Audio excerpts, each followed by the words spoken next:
To learn more about the resurgence in nuclear energy interest, we are now joined by Sean Connors, a Naples resident, author, and founder of the Atomic Garage movement. Sean, thank you for joining us today. Yes, nice to be here. Can you explain to me what is this Atomic Garage movement? Well, the Atomic Garage movement is a publishing company we set up to take the topic of nuclear energy and make it more accessible to popular culture. So there's so many scientists in nuclear energy and engineers, and they're so fact-based, but people really learn through stories. So we thought that the good guys weren't telling their story well enough. So we thought we'd invent a fictional character and a scenario where we would have the opportunity to put nuclear energy in a good light and show how it can be a positive for the world rather than a negative, as many people are mistakenly think it is. And why are there so many misconceptions about nuclear energy? Unfortunately, nuclear energy or fission came into existence just prior to World War II. And as everybody's familiar with now, the first deployment of nuclear energy was as a weapon. So Nagasaki, Hiroshima, the Manhattan Project was all about building nuclear weapons. And we never really looked at nuclear energy from that point as a source of good. It was more of a source of war. And it was hard to shake, it's hard to shake that history and to move it over into energy production as opposed to defense. And a lot of us also think of Chernobyl, the disaster in Japan, and Right. and it's hard to balance that with the positive. Well, there's three accidents that happened in commercial nuclear energy in 3 Mile Island here in the United States, and that on any other industry that would have been an industrial accident. It was a serious accident. We had a reactor meltdown, but from a factual standpoint, everything operated just like it should in the emergency area. No one was hurt, no one was injured, but there was a lot of panic, and it set nuclear back at least 2 or 3 decades in the United States. Chernobyl was the worst. It was a reactor not used anywhere else in the world like that.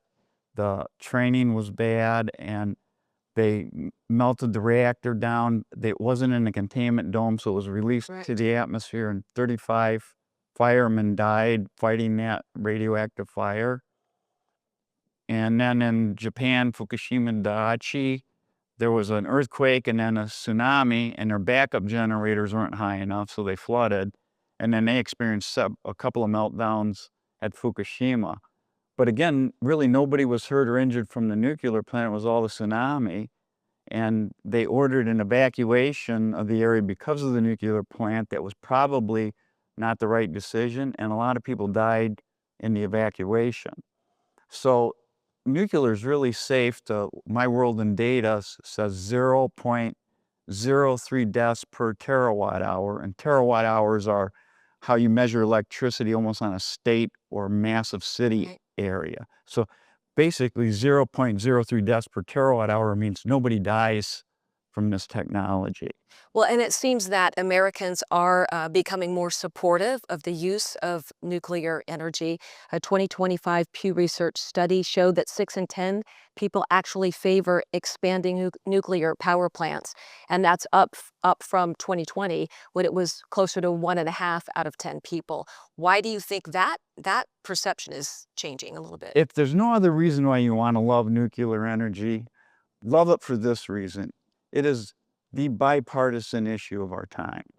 Democrats, Republicans, red and blue states, people that are fearful of climate change, and people that don't think climate change is a big deal, they all agree that nuclear energy is a good idea.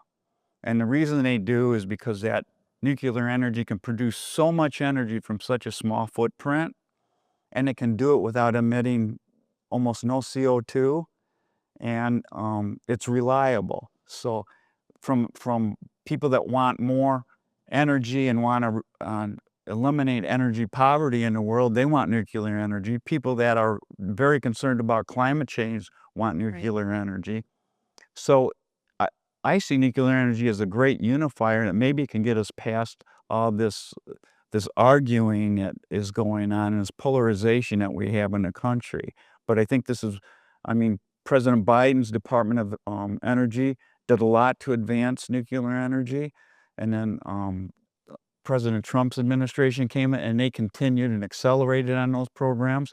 But you can go back 3 and 4 administrations and they all continuously moved nuclear energy into a more positive role. And Democratic presidents, Republican presidents, Democratic people in head of the Department of Energy, Republican people like Chris Wright's head of the Department of Energy now, but they're all pro-nuclear. It's a unifying concept right now.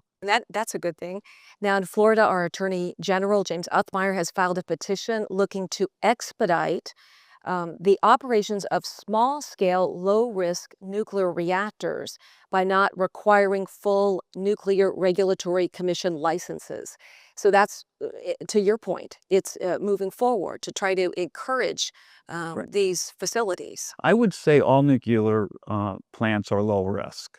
So the new nuclear reactors are a slightly different technology than we're using now, and they have safety features that the current reactors don't. But you're having to move a lot of places to the right of the decimal to argue your point that it's safer. So if you point 0.0 or 0.03 and you want to go a little bit further to the right of the decimal, that's fine.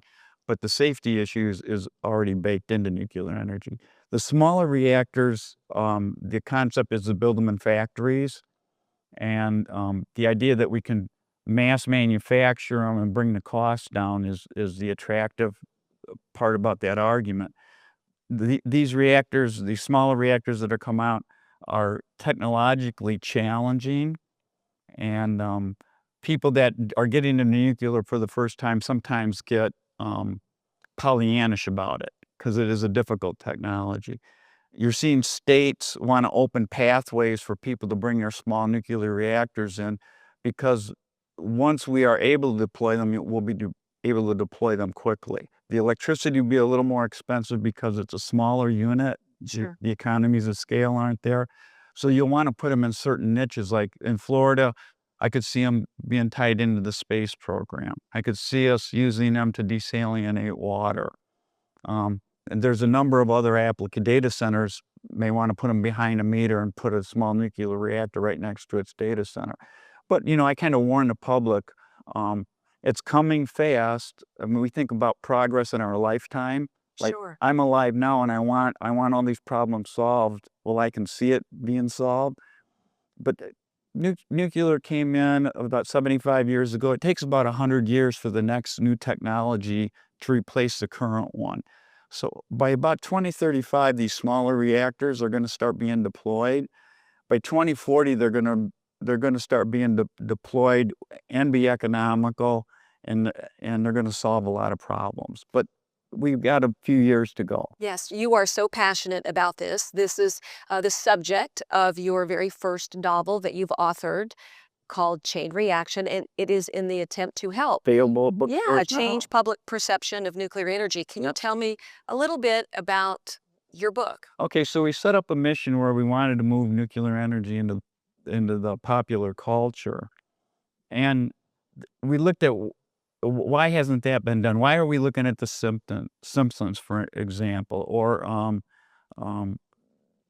Jane Fonda's movie, which came out right around the time the 3 Mile Island, China Syndrome, Right. came out about the time 3 Mile Island had an accident. And so there's been all this negative or the apocalyptic type of information. So we thought to build a story around a positive aspect of nuclear, we'd want to do a couple things. To show its full potential, I wanted to get a fictional reactor that would be 20 years ahead of where we are now. So I talked to nuclear engineers, physicists, and they said, you're basically going to need a fictional alloy. He said, we're close on some of these alloys, but they don't exist yet. We need alloys that can reflect neutrons, that is light, that can protect you from radiation, allows the reactor to be light, that can be moved around a little easier. So and it can be smaller. So we invented sartorium, and that's our fictional alloy.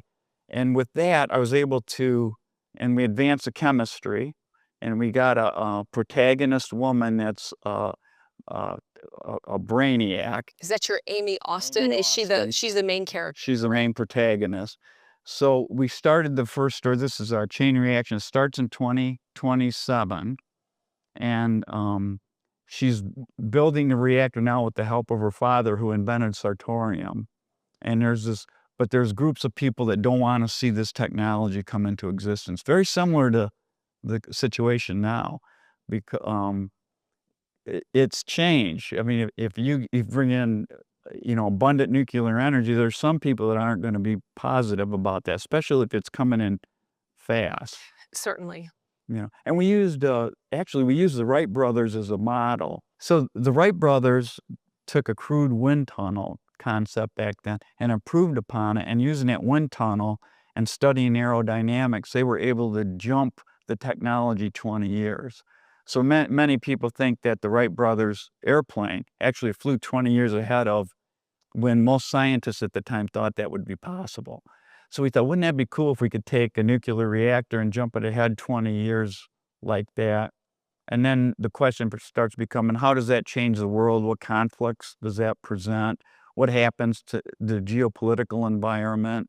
And, that starts to get to be fun to talk about. So we go around the country, we talk to everybody about that. Like, what if this nuclear reactor existed, or what might happen? So we talk to people in politics, people in science, and try to come up with a plausible story that puts nuclear energy in a person's mind in a way that's creative and positive.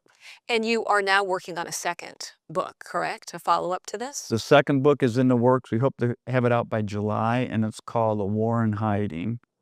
And it starts in 2035 after this story. And Amy Austin is now on the continent of Africa, deploying this amazing nuclear reactor across sub-Saharan Africa, bringing the people in, the artesian mines and that are in the refugee camps, and bringing energy to those camps, and then employing those millions of young people in a positive way. There's a lot of people that don't want to see that happen. It sounds like a film in the making. That's what it screams to me when you're describing the content of these books. We try to write it that way, and so that as you're reading it, you can imagine it as being a story. Certainly. Well, maybe one day it will be. Well, it is just wonderful to meet you and to learn all about this. A lot of people don't understand nuclear power and the benefits, and trying to change that perception is a great thing that you're trying to do. Yeah. And one of the things I'll say about nuclear energy too is because it is popular, and I was involved in it long before it was popular, Right. and now it's popular, and now they want to triple the amount of nuclear energy in the United States by 2050. We also have to triple the workforce. To do that, we need people in plumbing, electricity, cement, heavy equipment. I mean, it is really endless, the needs that the nuclear industry is going to have for the trades, for certain skills. I mean, you don't have to be a nuclear engineer to work at a nuclear plant. So to build them, to maintain them is going to take a workforce of, we're going to have to probably recruit another 300,000 people between now and 2050. So for any young people out there that are interested in a career that may be somewhat AI-proof, because you're going to be working with your hands and building things, and learning the trades might be an option for them. Great information and great insight. Yeah. Thank you so much. Thank you for joining us. Yes, thank you.